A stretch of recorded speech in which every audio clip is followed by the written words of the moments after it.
Chapter 1। हम लोग जो इसमें जो चैप्टर जो पढ़ेंगे, जिस टॉपिक के बारे में चर्चा करेंगे, वो नंबर 1 है nutrition, excretion and respiration.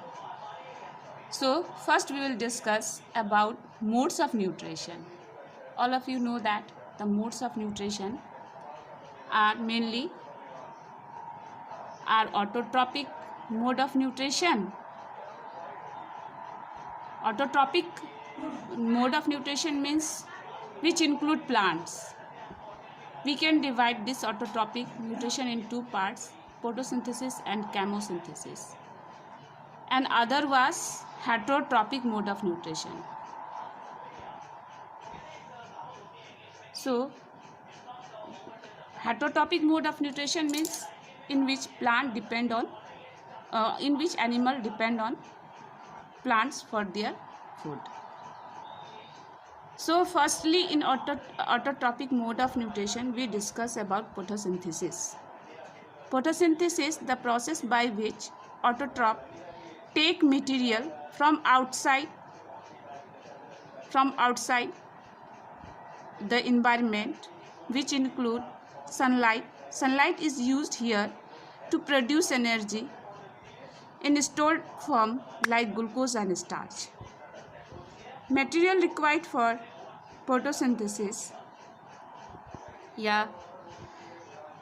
like CO2, H2O, chlorophyll, which is essential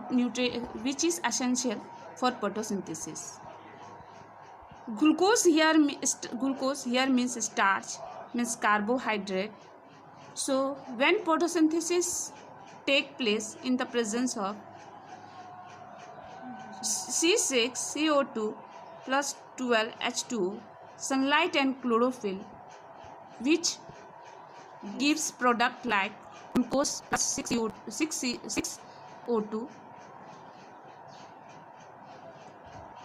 So the three steps involved in photosynthesis are: number first, absorption of light by chlorophyll.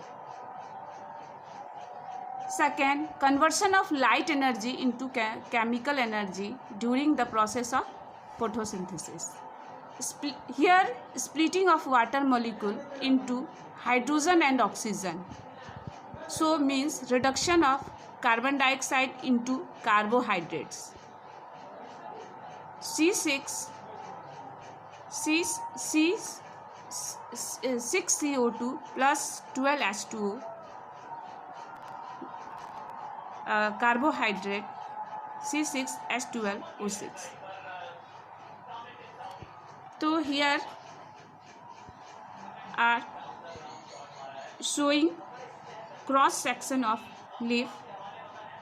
Firstly, leaf, we know the structure of leaf. Here, thick line which show in leaf is midrib, flat part is lamina or leaf blade, and small lines are veins. Folium and xylem, vascular bundles. Chlorophyll presence in leaf,